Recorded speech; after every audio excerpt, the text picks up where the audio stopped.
Vous pensez que ce sont les rides qui vous vieillissent le plus? N'en soyez pas si sûr. Avec le temps, la structure de la peau s'affaiblit et les contours du visage sont moins bien définis, ce qui vous vieillit. Notre innovation, nouveau collagène remodeleur, le premier hydratant remodelant visage et cou de L'Oréal.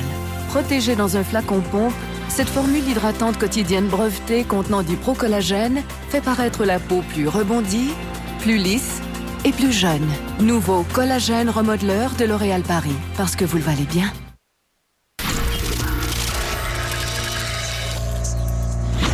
La pollution lumineuse, c'est cette surabondance d'éclairage qui nous empêche d'admirer les étoiles et qui nuit particulièrement aux astronomes.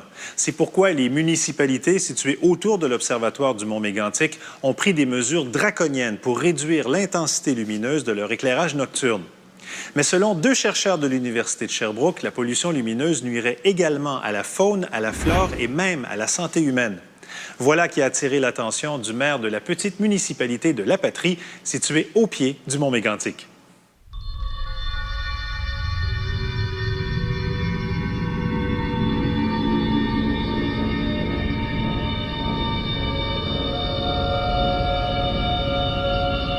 La pollution lumineuse, elle survient lorsqu'on a un éclairage soit qui est abusif ou inadéquat. C'est-à-dire généralement un éclairage qui va être projeté vers le ciel ou vers des endroits où on n'a pas besoin d'éclairage. Mon nom est Martin Aubé, je suis professeur de physique au Cégep de Sherbrooke et chercheur en télédétection.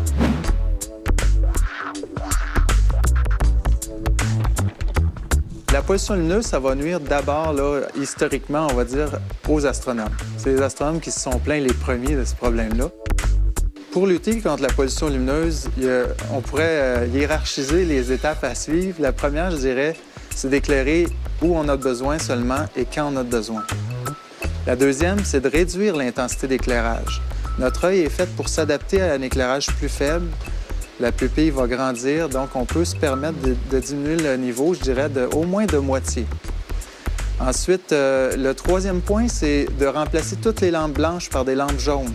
Puis le dernier, mais non le moindre, c'est de s'assurer de ne pas éclairer directement vers le ciel. On a tout changé les luminaires de la ville. Puis venir jusqu'à date, c'est juste des félicitations qu'on a eues. Mon nom est Jacques Blais, je suis agriculteur et maire d'une des plus belles municipalités du Québec, La Patrie.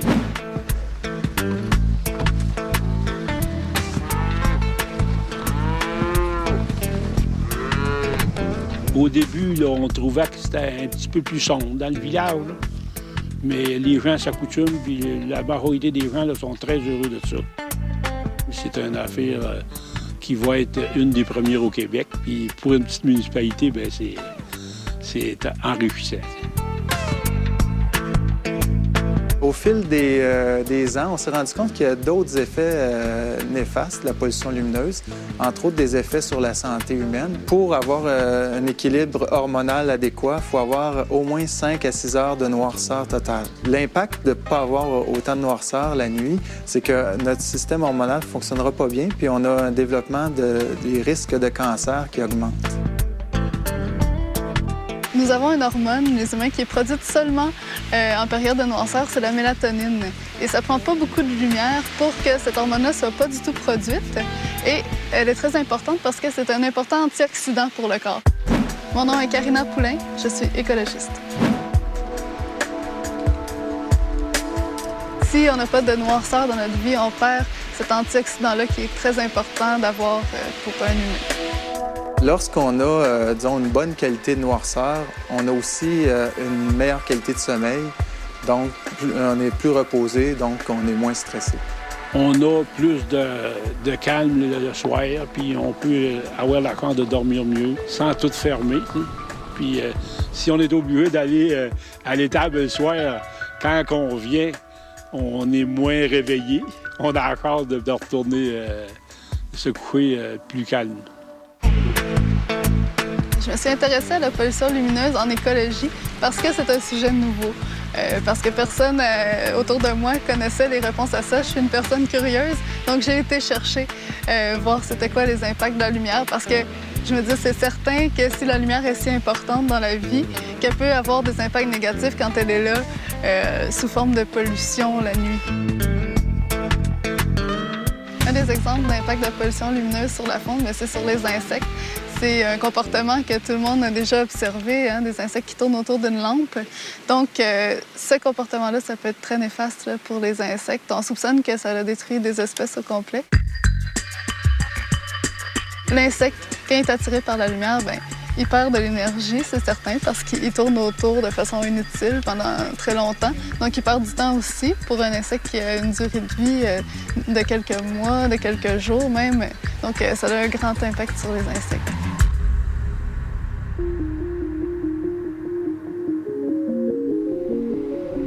Ça, c'est un appareil qui a été conçu pour mesurer la pollution lumineuse. C'est un spectromètre.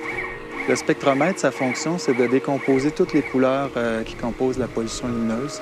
Donc, on peut aller plus finement là, détecter l'origine de la pollution lumineuse, le type de lampe, et puis ensuite peut-être trouver géographiquement d'où elles viennent, où elles sont installées. Actuellement, on travaille à développer un appareil simplifié qu'on pourrait distribuer au sein de la communauté pour que les gens s'approprient la mesure de la pollution lumineuse puis qu'ils puissent aussi porter un jugement sur la qualité de leur environnement nocturne. Ça peut être pour des raisons astronomiques, ça peut être pour des raisons d'économie d'énergie, ça peut être pour des raisons de santé, mais ce qu'on veut faire, c'est que monsieur, madame, tout le monde puisse emprunter l'appareil, les appareils, faire des mesures. Un truc qui est vraiment intéressant de la pollution lumineuse, si on peut dire que c'est positif, c'est que, contrairement à toutes les autres formes de pollution, à partir du moment où on ferme l'interrupteur, il n'y en a plus. Alors, ce que je voudrais, moi, c'est qu'à partir des actions qu'on va poser, c'est que l'environnement nocturne, disons, de l'Estrie, pour commencer, puis peut-être du Québec par la suite, s'améliore rapidement et de façon majeure. Comme maire de la patrie, là, moi, je suis très satisfait là, avec mon conseil d'avoir pris la décision d'embarquer dans le projet. Ça donne le meilleur look, puis les gens ils ont l'air tous heureux de ça.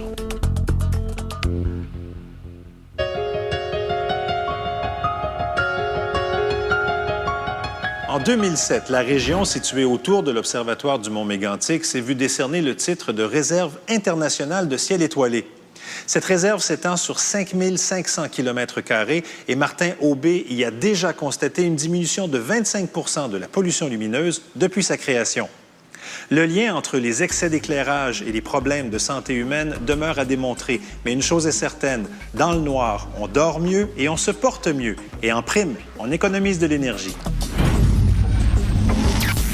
Vous désirez revoir certains reportages